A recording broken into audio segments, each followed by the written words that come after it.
Hey, Vincent, welcome to the show. Thank you for having me. This is a pleasure. Yeah, I am really excited to get to chat with you today because you come from our world, you come from the wedding industry, right? And I have really learned so much from you. I found your podcast through my husband. He got to hear you at Podcast Movement, I Yep. think. Yep. Yep. And he said, you have to listen to this guy. You have to listen to this guy. And you guys, if you're listening, one of the fun things about Vincent is he does a podcast that airs every single day, 7 days a week. And they're short, they're funny or inspiring or whatever's on Goofy. your mind. Yep. Yeah. And so I love it because I typically binge it. If I'm driving, then I'll turn it on and listen to like 5 or 6 episodes at a time. But it is inspiring and it's fun. And one of the things I found most interesting about you, we're going to totally get into your story, but I have to tell people, one of the things I found most interesting about you is I think I listened to you for 6 months before I realized you did something, which I've told you My wife this. says the same thing. That's funny. I've told you this, so I don't think it's a huge surprise to you, but I do, it's just funny because so often it's refreshing because so often, you listen to podcasts and I totally get it. People have the point of starting a podcast because they want to further their brand or, coaching, whatever. But what's interesting about your podcast is you literally never talk about what you actually do. And so I didn't realize it till I think it had been 6 months in and I was binging your podcast one day while I was painting. And you said, it's funny. Most people that listen to me don't know what I do. And I thought to myself, oh my word, I don't know what he does. And I went and looked it up. And so then I started thinking, oh my gosh, he has a membership and anyway, so that's kind of how I found you. And that's how I found my way into Total Life Freedom. So It's so fun because I never even thought, I thought about it, but and we'll get into this, but I hate being a salesperson. Yes. Can't stand it. Yes. And how do you make a living when you don't like being a salesperson, right? How do you do it? Because I come from the world of art, right? Photography, blah, blah, blah. And you have a lot of awesome, amazing photographers that are broke and are struggling, but they're 100%. fantastic because they never want to sell. They just want to be an artist. Mm-hmm. Let me just do the job. Mm-hmm. We had to learn you need to be a business think like an artist, but work like a business type of thing. I love that. And it was the type of thing where it's like, okay, well, we need to, but how can I do what I want to do on a daily basis without being that type of person? And okay, what path can I create for myself to be, I can get the word out. I can have these things, but I don't need to do all that other stuff that I can't stand doing. So we figured it out. We figured it out in photography, like in multiple different ways, including this, that if you build trust and attention and you make connections and you have human relationships and you help other people and you're consistent with getting your word out, the word it eventually goes downhill towards you in more than you need. And once we figured that out, there was like, there's no need to do all that sleazy selling stuff for me, so that's how it kind of started. Yeah. I think that that's so important. It for sure is what attracted me to your membership because I thought, I do this in the wedding industry. I tell my staff all the time when we were selling to a bride, don't tell them all the ways we're going to help them. Literally just talk to them about their wedding and about what they want it to be like. Just get inside their story and become their friend. Yeah. They're going to trust you and want to buy from you because they love you. And so, but when I started in the coaching industry, gosh, there's so many tactics for selling. And I kept thinking, this is never how I've sold in my life. I've always sold by just being present for people and being excited about what they want to happen. And so it was just really refreshing to find that you were so successful in your coaching with really just being present and being available. Well, the interesting thing is, and I don't know if these are phrases that are around, but we kind of make it up as we go. But like, to me, sales kind of comes at the end. Always. Yes. Right. But I don't think we're ever taught that because you can't sell a course on that. Yes. Right. I'm not going to make any money telling you it's going to be hard. Right. It's a long game. It's going to take a long time. You're going to have to change all the way that you think, but you can go for that quick tactic and you can go for how do I monetize this quickly? People say to me all the time, like, how do I monetize my podcast quickly? I'm like, you're talking to the wrong person. Like, that's the whole point of my podcast. And even when I record it, if you listen to the first episode, I think I said it, I have no expectations. Yeah. my expectations, I'm going to publish a podcast daily for 1,000 days in a row. That's so Talk crazy. to me then. Right? But in the meantime, we had income streams coming in different ways. Right. But it all came down to be consistent with what you're doing, be authentic what you're doing. Yes. Be truly yourself, where you don't have to really do anything to sell out. Like, I can piss people off on my podcast. I have no problem with it. I really don't, because it will, it's like a magnet. You want to repel the wrong people, but attract the right people. If I'm bringing everybody in, now, like say like in TLF, say we kind of had everybody in there, you'd be like, half of this group is kind of jerky, or they're sleazy, or they're selling stuff all the time, or they're like, I just kicked 2 people out recently for I remember that. Pitching from within. That's not allowed. Yep. We are here to now, if work gets done between you guys, that's wonderful. Sure. Like, if you want to collaborate. But if people are that, you don't come here to get pitched. Yep. You come here to learn and connect and to grow. But you have to have those standards in any business of what you're doing, right? Agree. Yep. So in terms of the sales, it's like, okay, if I do a podcast daily and I go speak here, I go interview, I guest another podcast, if you do it the right way and you do it your way, somebody's going to pay attention. And it goes like right now, somebody's going to listen to your podcast and be like, oh, I like this guy. Somebody's going to be like, I can't stand this guy. Cool. That's great. For the one that can't stand me, there's a podcast over here that you're going to love. 100%. And we talk about that even in our wedding business, because I always say, we're not for everybody. And I know it takes time. If you're listening to this episode and you're like, no, I need every sale. I totally have been there. I know what that feels like. Vincent has been there. Yep. But I'm telling you, being okay with the people who are not your cup of tea will be the best thing you ever do for your business. It's okay. There's plenty of business to go around, and you really only want to work with the people who fill your cup and who you do the same for them. Yep. And that's hard when you need the money.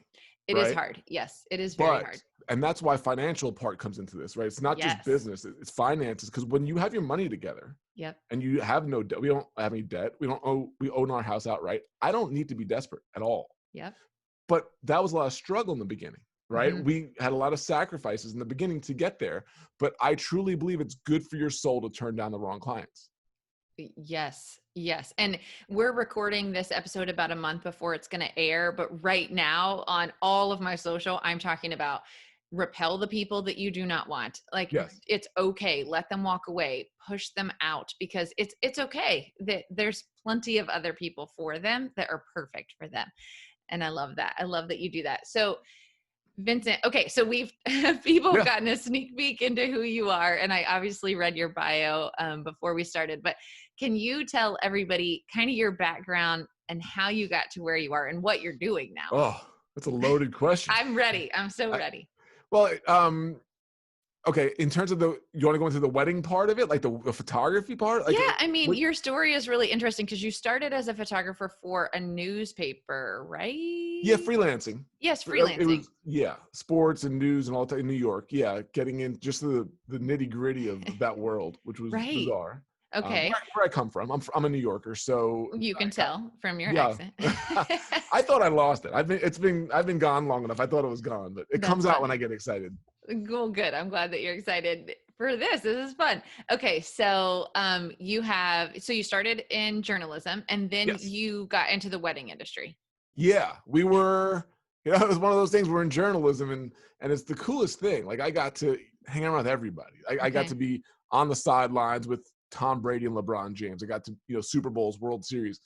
Elizabeth and I got flown to Scottsdale, Arizona to photograph Muhammad Ali's 70th birthday party. Right. So cool. These are the things you get to be around, worlds that I was never a part of or qualified to be a part of. All of a sudden, you get a front row seat or backstage pass to hearing all the stories and actually getting to know them at times. Yeah. Antonio Brown running up to you before he lost his mind, like asking for your email address to send a photograph. On the field of the Steelers, get like weird things that nothing would ever happen. But, it got to the point where we weren't making very much money. Yeah. And we had a baby on the way. So I got really stressed out. I'm like, my wife wanted to stay home as Andrew's now 15, a month away. And I just won International Sports Photographer of the Year. I mean, biggest in little old Evansville, Indiana, but the biggest award I could win. It's amazing. And we're having a baby and I'm making $32,000 a year. and Elizabeth's making $30,000 a year and she wants to stay home. So I'm kind of like, I need a raise. I need a raise. So I busted it. I did everything I could for the last couple of years. And they, you know, they say you give you a pay increase when you get, you know, when you have a baby at times. And so I went in for my evaluation and they said, oh, you did amazing. Like you know, shot the Super Bowl, the whole thing. And then my boss like rubbed his eyes. He said, we can only give you 5%. I'm sorry. He said, we can only give you 3%. You know, 3. And I was like, 3%, I'm making $32,000 a year. And I looked at him and I said, 3% of your salary, I got mad. It's like, 3% of your salary might be something, but 3% of nothing is still nothing. Right. And he's like, well, we tried to give you 4%. We just couldn't. Like, no, he's like, nobody else is getting anything. That's supposed to make me feel better. Right. No. And so I went home. I went to the office and I was like, I literally, it's over. But this is the career that I've loved. Like I've wanted to do for 10 years. I fought for. But right. I realized I'm going to be one of those grumpy people at 60 that in the office that's been complaining for 25 years. Yeah. And I'm like, I can't. So I went home and I called my dad. And you know, I was in Indiana at that point and my dad was in New York. And I used to work for my dad when I was a teenager doing odd jobs. So I said, maybe I can, you know, while I'm doing this, I could work for my dad a little bit, make a little bit of money, pay for diapers, you know, formula, whatever. And I call him and he turns me down. No. So even my dad turns me down. So I'm like, I am such a loser. Like my dad's turned me down, and he said something to me that changed my life. Mm-hmm. And I didn't always get along with my dad. So it was a rocky relationship. And if you got to know me as a teenager, you'd understand why. You know, you talk about that a lot on your podcast. Yeah, it was on me. It was on me. So he said to me, he goes, I've been trying to tell you this. You haven't listened. Maybe you're going to listen now. And he said, you have a skill, but you're not using it correctly. And I was like, I finally, you know, the arrogance gets knocked out of me that I listen. I'm like, what do you mean? And he said, you're a photographer. You've become a really good photographer and you could do anything. You could shoot weddings. You could shoot corporate. You could do commercial. You could do professional sports for agency. You could do whatever you want. And you're settling for $32,000 a year in benefits. And when your dad calls you out on being secure. Yes. It's hard. Yeah. So I was like, I completely I'm settling. I'm settling for what, you know, my mom might want because my mom had the government job. My dad was an entrepreneur. Ah, okay. My dad, he literally, when I was 16 years old, had his partner take all the money out of the bank account overnight. And we went from living a great life to broke. Oh my word. Like that. To where 6 months later, he had to ask me for $700 at 16 years old. So, you know, money, knowledge was really important to me from a young age. Okay. Even though I was a, you know, loser, money, I wanted to understand. I didn't want to get into debt, all these type of things that this culture kind of blows off. Oh, just take more debt. I never wanted it. Okay. And I wanted, even when I didn't make much money, we did well because I made sure we held on to some money. So he said that to me and I just was like, okay, you know, grow up. And so I said, okay, I'm going to shoot weddings. I don't want to shoot weddings. I was a journalist. Elizabeth was a journalist. Us journalists look down on wedding photography. Of course. It's like, ugh, wedding photography. You feel like such a sellout, at least at that point. Sure. Like, no, I said, I'll never do a wedding. Well, we have a baby on the way and you're making $32,000 a year and your wife wants to stay home. Yeah. Got to figure something out. Yeah. So I opened up the phone book, if you remember a phone book, and I called all the photographers and they all turned me down to be a second shooter. And I took the phone book and I threw it against the wall. And I said, well, they said, if you can't beat them, join them. And I literally said, well, if you can't join them, you're going to beat them. Yeah. And I called Elizabeth. I said, we're starting a business. And I knew nothing about starting a business. Nothing. Oh, and word. Literally from there, went all in while working full time. Within 2 years, it was a 6-figure business and kept that way for over a decade. And that was the origin story. I love that so much. And you just started a business, not only not knowing anything about business, but also not knowing anything really about weddings aside from your own, right? Yeah, no, I brought my camera to 3 weddings. Okay. One was our friend in Columbus, Ohio, and I took pictures. One was an assignment for the newspaper. That was just a little 20-person wedding. And one was for another friend that we just went to, you know, we went to the reception. And I said, this scares the crap out of me because, you know, journalism was one thing. I got so used to it. But if you miss a picture, nobody's really going to take it personally. Mm-hmm. But if you miss the first kiss, or if you miss all those moments, like people will be mad at you for decades. And I couldn't handle that. But I was like, okay, well, you know, we've done this and I've done it. And then when you show up and you realize I've done this before. It took about 50 weddings for not being nervous. Okay. I remember, and I'm sure, you know, a lot of people in this industry feel the same thing, right? I remember pulling up at the 50th wedding and be like, I'm fine, I got it. Getting ready's there, ceremony's gonna be over there, and reception's gonna be over there. Let's go. Yeah, I used to have bridal nightmares, I guess I would call them, but where I, you know, forgot to hand the rings to the best man before they walked down the aisle. And I'm standing at the back of the aisle with the rings in my hand, you know, things like that you think, oh, please not let me ever forget this. But you don't. I mean, you know, you get into the rhythm. And now, yes, I can go to a wedding with not really having nightmares the night before. And you make mistakes, and it happens. Yes. Okay, let me tell you, I'll tell you. Yeah, I love telling dumb stories about myself. Please. This guy, Dave Kennedy, when we were in Evansville, he was the top DJ, right? And it's Evansville, Indiana, so it's not the biggest of the world. It's not New York City, but it's, you know, he was the guy we were trying to work with a lot more. And we got to know each other and he liked us. And we're at this reception and everything's going great. And I got my stuff next to his booth and blah, blah, blah. So I plug a light in because I put lights up at the reception to get a different look. And about half an hour before the reception was going to end, the dance floor is jam-packed, just going nuts. And I'm over there. I'm like, okay, so I move things around at the end of the night. I call it the last hour. It's when I get really creative stuff. I'll take one light, I'll bring it down low, or I'll move one to the corner. So I go to move the light that I had my second light, and I unplug the light, and all of a sudden, silence. No. Yeah. No. I unplugged all of his power. I'm literally having a panic attack as you're talking. Lights, music, everything. And you know, a dark reception hall that's got all that, boom, and I look up and I have and you just stare at that outlet, you stare at it and you just go, can I have the reset button just 5 seconds? I just need 5 seconds, you know, and life goes back. And he looked at me in the dark. I'd never seen eyes so big in my life. And 5 minutes earlier, we were like laughing. Right. And I plug it back in as quick as possible. But you know, things need to reboot. Yes. And everybody just stops. Oh, Vincent. I just... Okay, I'm cringing. I'm dying. What did he say? I mean, was he like, the lesson is I didn't die. And we're here talking. Right? Yeah. Oh, as long as we lived there, he never stopped talking about it every wedding we went to. Like he would see me show up, and at that point we had elevated. We were probably the top photographers, but he would literally take duct tape as I walked in and like tape it over. I mean, you got to have fun when you're at a wedding, right? That is hysterical, but oh my, that literally is making me want to die. But the funny thing is that you said we didn't die. Yeah. And my husband's family, most of them are doctors. And it is shocking to me how often my stories compare to theirs.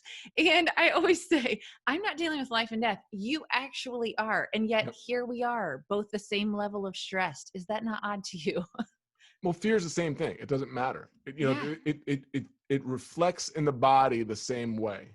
Because you could be like, oh, once I have all this money and I'm rich and famous, you know, those people, when they're stressed, are as stressed, if not more than you are in your situation. Because they might actually feel like they have more to lose than you do. Yeah. And nobody ever thinks about that. That's true. I could lose my blah, blah, blah house or whatever, but if they lose everything, or if they get exposed for something that might not even be their fault. Yeah. They've got a bigger career, a bigger house, a bigger reputation that could, everybody feels it. And it doesn't matter. You still retain it in your body, in your mind, the same way. Fear is fear. That's true. This is true. So, okay, Vincent, so you were like, you kind of hit the top, right, of your wedding industry where you were, and you guys were killing it. And so you're not in the wedding industry anymore. No. So, okay. So tell us how that unfolded. Yeah. I'm ADHD, bipolar, whatever you want to call me. I'm the person. I'm like, if I'm bored with something, I'm like, okay, I got to move on. Yeah. Aside from my family, I have to have constant change. Okay. I have to keep evolving. I always say I want to be a beginner in something. I want to be growing something. I want to be an expert in something. Love it. And if I always keep that tune that way, Mm-hmm. I'm doing well. If I become an expert, if I grow to become an expert and I'm there and I stay there, I'm unhappy, because what more is there? Yeah. If I'm doing really good, it's easy and I'm making really good money, Mm-hmm. but I'm not really being challenged anymore, I go into a slight depression. And it took me to go through it a while to understand that. Because Mm-hmm. I'm like, okay, well, what's the point? What's the point? Like, I just gotta have more. Yeah. That's boring to me. So I was like, okay, well, I need to fail at something, or at least have the realistic chance that I'm gonna fail at something. Sure, My because my that's where the pot. best lessons are sometimes, right? Yeah, but it's hard to be there in the beginning, right? Because there's people listening Yes. right now that feel like I'm a beginner, but I'm not an expert in anything. Mm-hmm. And they're both hard, but I think that's harder because you have uncertainty. Yep. That's And true. it's kind of like the saying, like, well, I wish Jim Carrey said, I wish everybody could become rich and famous, because they'd realize it's not the answer, right? Yeah. And then everybody goes, well, I'd like to find out for myself, right?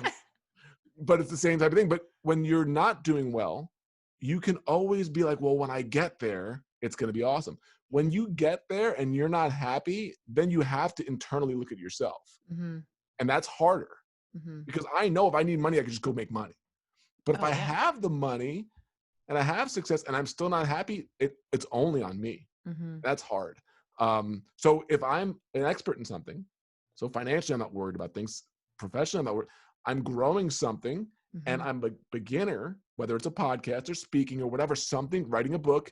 I always feel like there's a sense of failure ahead, and it keeps me motivated and energized. So it wasn't until I got that balance together, those three, that I feel like I can always plug into the area that I need to improve to keep it on path. If that makes, I'm not even sure if that goes in line with what we're talking about, but No, I mean, it's great. I love that, because I think that that's so true, that you always need to be learning.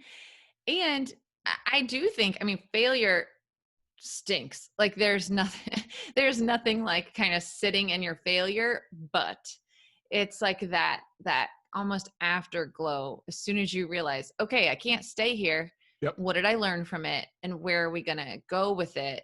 And I do think, at least for me, I know that so much of what I've learned and the reason that I have the success I have is because I've screwed it up. Mm-hmm. I've done it Yeah. wrong. Yep. And I've learned from it. And you do feel like the world's kind of falling apart when it's happening. And then you think, what can I learn from this? You Yeah. know, how can I be better? Totally. It's the Yeah. only place you can grow. You don't grow from major success. Major No, success, you generally just try to hang on. What is a sports team? you hang on. How do we win it again? Yes. There's nowhere, like, you have to have a different area to grow, Mm-hmm. right? So going back to your point, was we got there, I believe, in our Yeah. wedding world, and I felt like I was an expert, but I wasn't a beginner in anything. Okay. And I felt empty. And then, a couple things happened, and I'm not sure if this is relatable to your audience, but we had an experience where a DJ, I said it like this: I was shooting a reception, and we've all dealt with it, and the women deal with it much worse than the men do. But it was somebody who was harassing at the reception. They've been drinking, Mm-hmm. and they came out to me, and for me, it was like, "Take my picture, camera boy," right? Whatever it was. And I kind of learned to, like, okay, instead of giving a snarky comment back, which I'm prone to do, or any other way, I kind of learned to, if I look and I smile and I act really just kind of dumb, they don't know what to do. So I just kind of like nod. I'd be like, and they'd be like, "Take my picture." I'd be like, and I nod, but I wouldn't say anything. And they were like, well, he sees me, but he's not doing what I'm asking him to do. So I just kind of, and then I finally walk away. So I kind of, so those people didn't mess with me anymore, because I kind of learned how to go around it after all the years. But then he started messing with the DJ, and he got so drunk and angry that he knocked into the DJ stand and knocked it over, right? And intentionally, unlike me pulling out the DJ plug, right? Sure. And I went home and I said to Elizabeth, I said, "I'm done." And Yeah. she said, "What do you mean?" I said, I'm done photographing drunk people dancing at 10:30 at night." That's what came out of my mouth. And she's like, "Okay, what are we going to do?" And I said, "Well, I've been doing a little bit of coaching. So I've been coaching photographers on how to run a business, because photographers are great at photography, but they're terrible. So I started just doing that on the side, going to Denny's and having a piece of cake and coaching them." And then like a week later, I went to a reception and I was sitting with the DJ and he was complaining about his business, but he was a great DJ. Yeah. And I started giving him some business tips. He's like, this is great, bro. And then we go to shoot the reception. And I remember thinking clearly, I don't want to go back in there. I want to stay here. Uh-huh. And it was that moment that I was like, this is what I want to do. Yeah. I don't want to do that anymore. Even though I love it and it's been very good for us, we're weeding this out. So that's literally how everything. So I said to myself, I said, how do you get paid to talk to people? Because I love talking to people. And that's literally, everybody goes, oh, I don't know where to start. That's literally where it started for me. How do I get paid to have conversations? Mm-hmm. Because when I was a photographer, I felt like a vendor. I felt like they wanted me for my photography skills and my camera, but nobody wanted to talk to me, right? Because I'm just a vendor. But I wanted to get involved in conversations, but I couldn't because I wasn't. That's not. So like, how do I do? If I can get on the phone and talk to people and answer people's questions and solve people's problems and talk about things that are interesting and be on amazing podcasts with you, things like this. Yeah. Can you do that? And that's literally where it came from. And so now we've built, multiple businesses, 6-figure, but that from that, right. That the main thing for us was I want to be able to do it from anywhere. That was the next hurdle to get to, because in the wedding world, I couldn't. Now it's initially from the very beginning was, how do we build something that I love doing, that I could have conversations that I could do from anywhere? That was the premise of it. And it all built from there. Isn't that funny? I think that that's really exactly how the coaching started for me as well. And, I'm just now dipping my toes into it, but I love planning weddings. I literally, since I could speak, have said, I want to plan weddings. That was my dream since I was a little girl. From how old? I planned an anniversary party for my parents when I was 6. I had my babysitter help me, and it just, for as long as I can ever remember, that's all I've ever talked about is I want to plan weddings. I want to plan events. Wow. And I feel very blessed to get to do not only just what I have always dreamed of doing, but for myself and for our family. Right. So I never want to take that for granted. However, I have a 15-year-old as well. And so I think you just start to realize, or at least I did, I was missing a lot of life with them. And weekends are when things happen, and they're in school all week long. And so for me, it was, how do I start to pull back from my business so that I'm not always the one, showing up on site, that I'm not missing every Saturday for 14 hours with my kids. And so we started kind of doing the same thing where we were like, how can I still make a living and do this differently?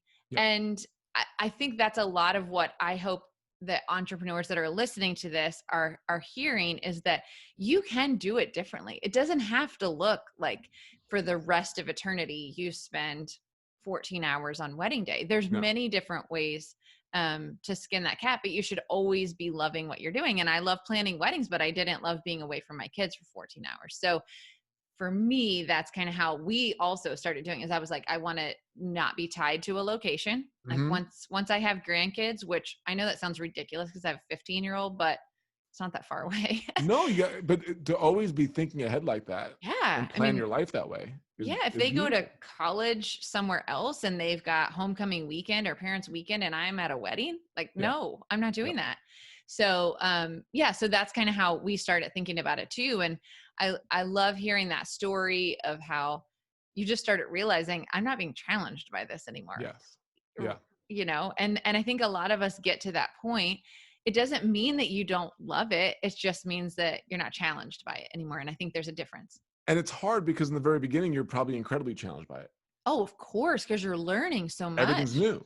Yes. But they say it comes to a point where it requires so much less mental energy to do the same exact thing. Yes.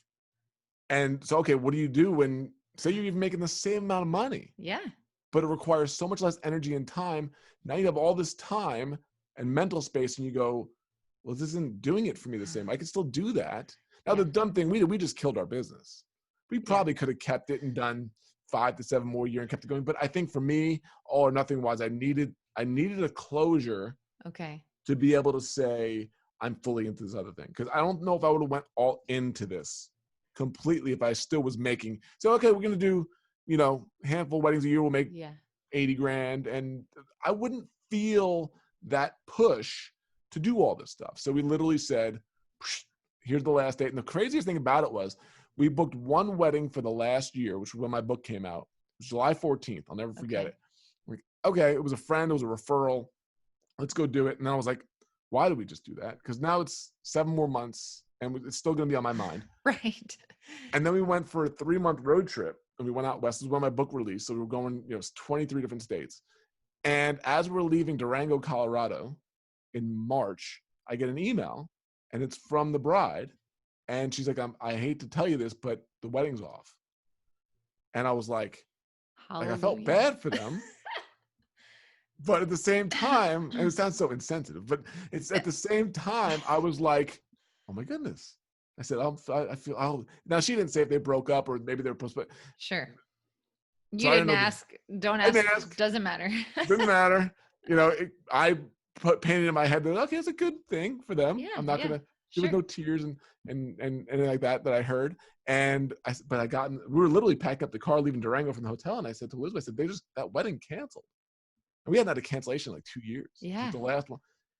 And all of a sudden I was like, it's over. Just like that. In the parking lot in Durango, Colorado. Right.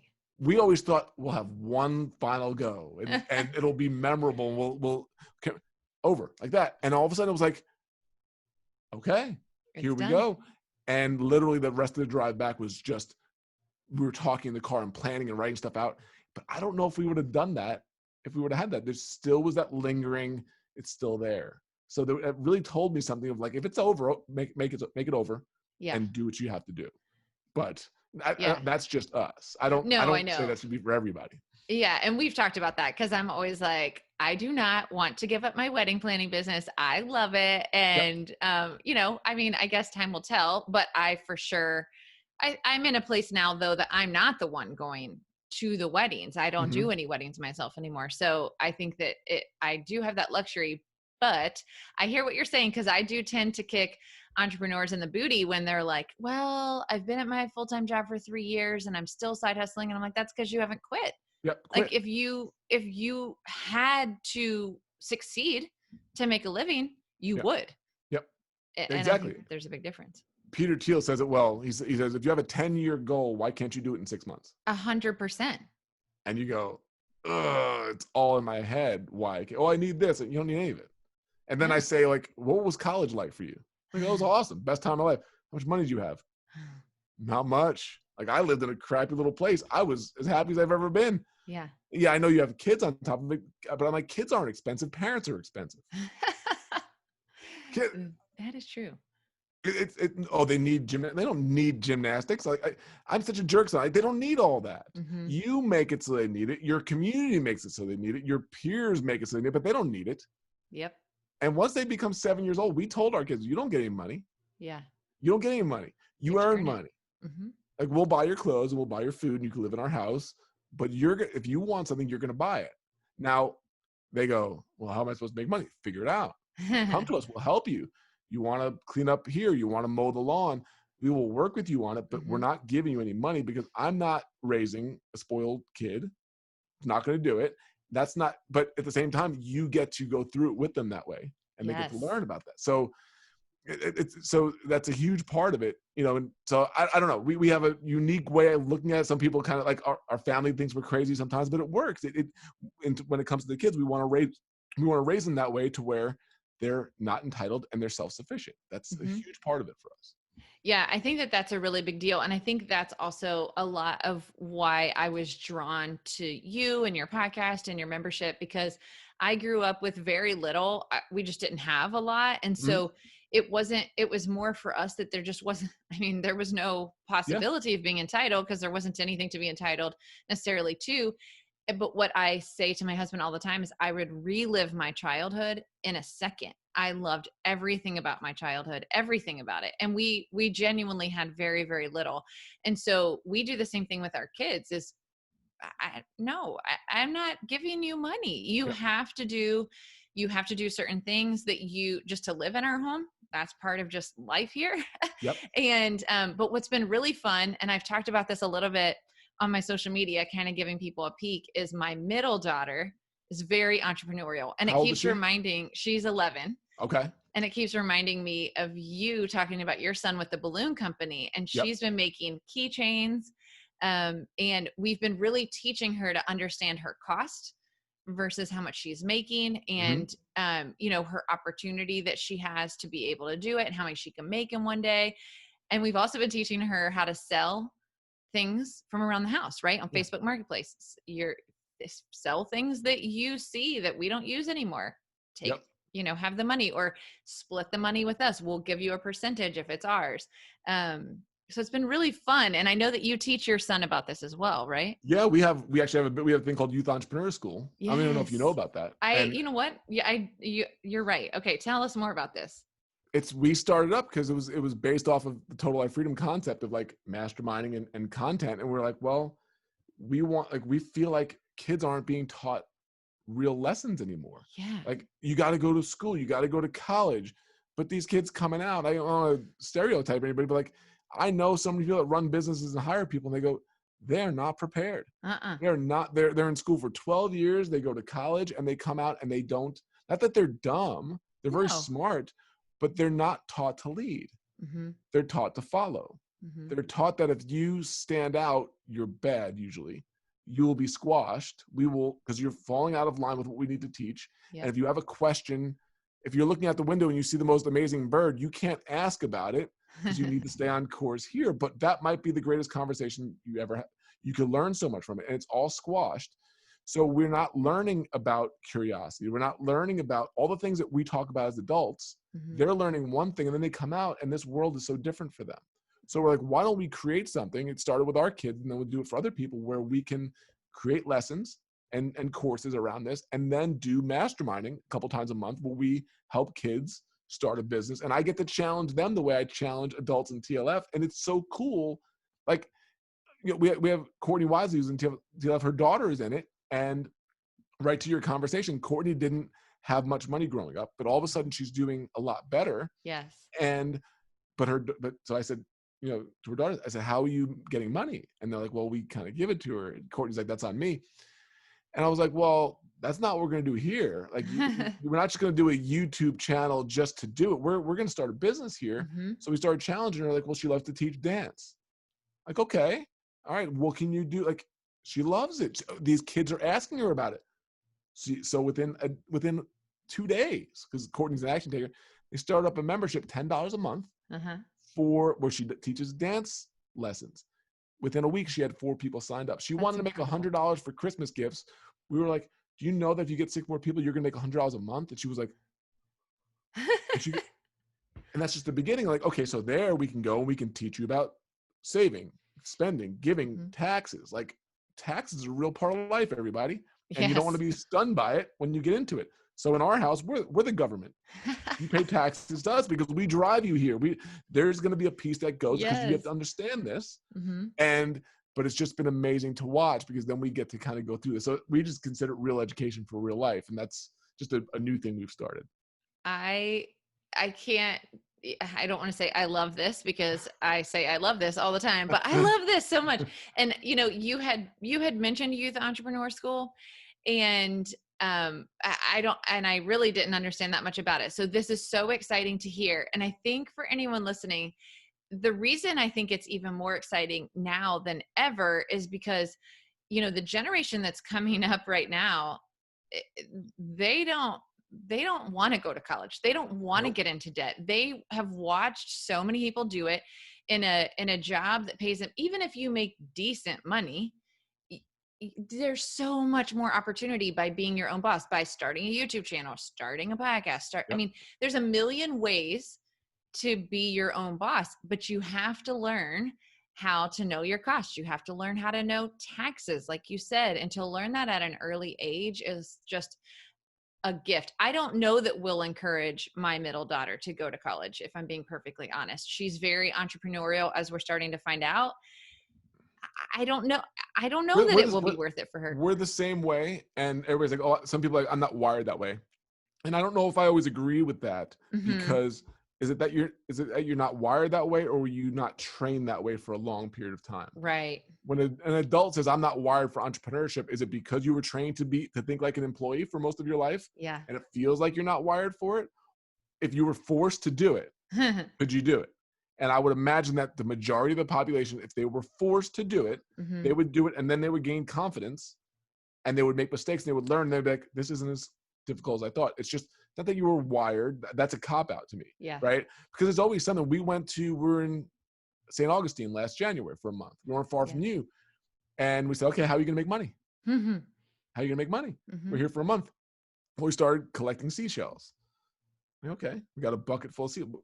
What can we do with this? So when when you sit around, you got time, you have conversation.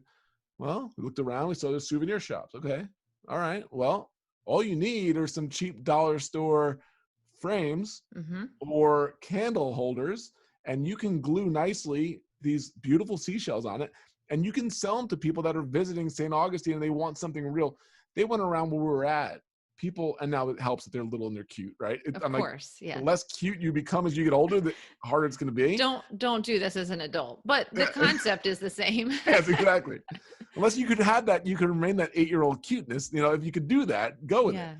But they start going around. Now you have to learn how to approach people. You need to learn how to have conversations. You need to learn how to look people in the eye. You need to understand that manners equals money. Yep.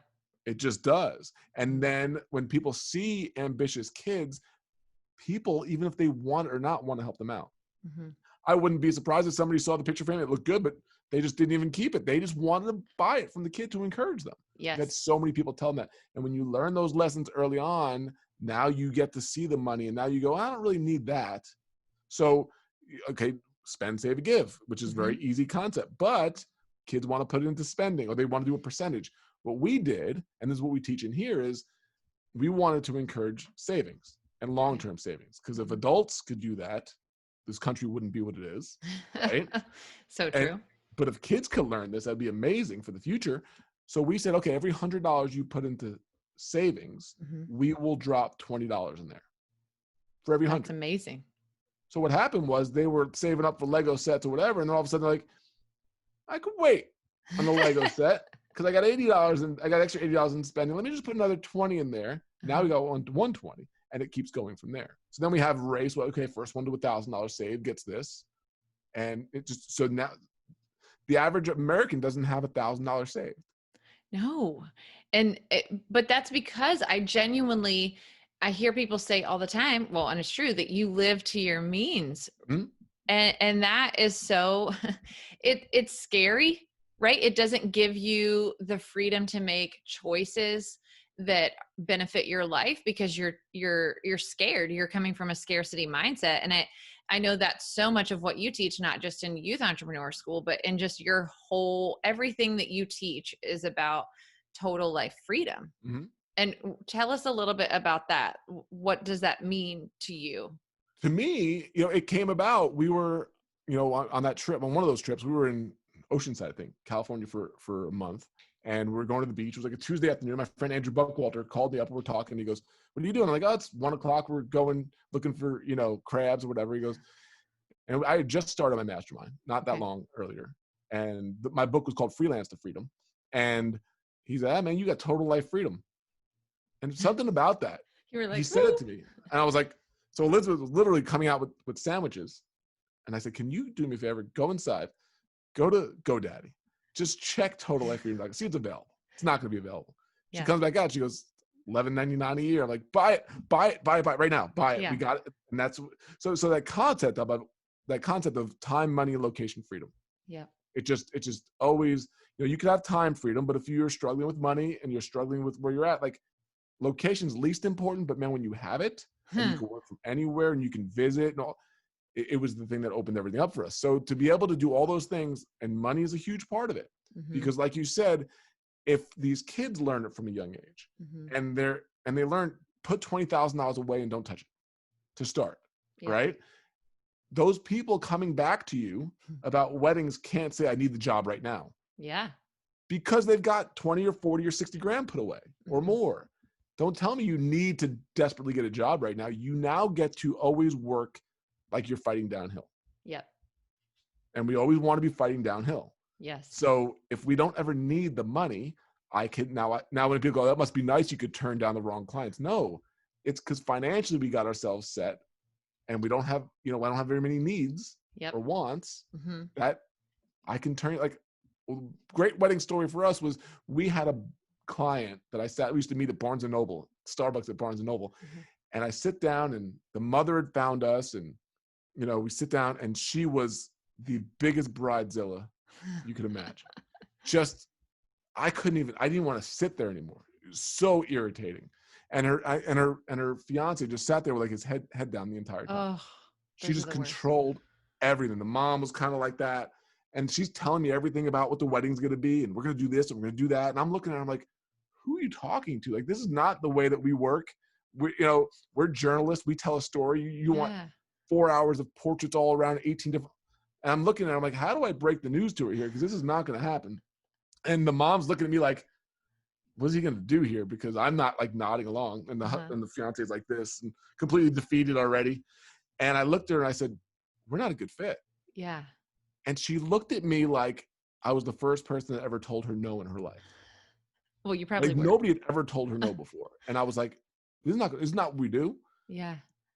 Like, you want to spend 3 hours after the ceremony doing portraits. I'm like, people get hungry at the reception. Grandma wants to eat dinner. Not worried about that. This is my wedding, not our wedding, my wedding.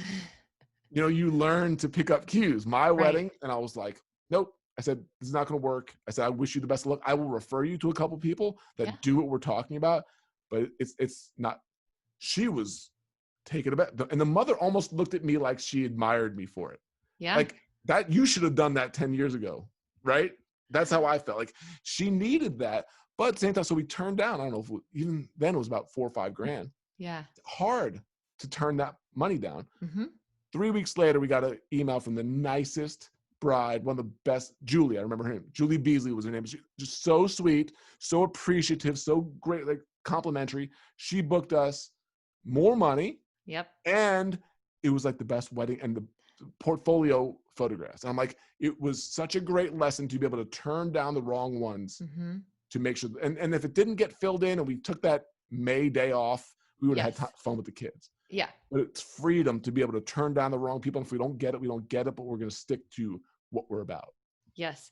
And you guys, if you're listening, I know Vincent said, this is so true that people say all the time, oh, it must be nice to be able to be in that place. I wish I could tell you guys, I need you guys to hear, you can be in that place from the beginning. You have to have the mindset that you know your worth, you know who your ideal client is, and that you know your numbers well enough to know that you can turn it down. If you don't understand your numbers, your finances, if you don't understand all of that, then that's going to be really hard because you're always going to be working from a scarcity mindset and from an unknown place. And you're just always going to feel like I have to take every business that comes. And that's not fun. That's not a fun feeling. So, brilliant. Brilliant. Right? And just know. Yeah. No, but it's, I think that's hard for people to hear, but I also say all the time, like, well, how can you do that? And I go, 2 reasons. I don't need much. And I don't care what you think. Well, that is true. And I somewhat do care what people think. I'm not just going to be honest. And I know that's kind of your thing, which I love that. And I love that, but I do. Yeah. Sorry. I don't need much. I love that. The point for me is it's not that you have to follow what I say at all. It's you have to know who you are. Yes. I know who I am. Yes. A lot of people can't say what I just said. They probably cringed when they heard it in terms of, I could never say that. That's not the point.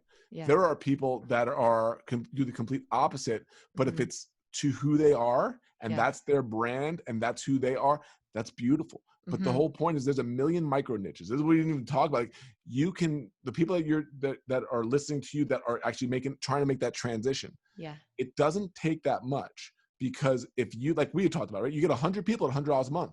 Yeah. Right? That's $10,000 a month. You could, and if you do it in your own way, like you and I could coach in the exact same world. Right. Right.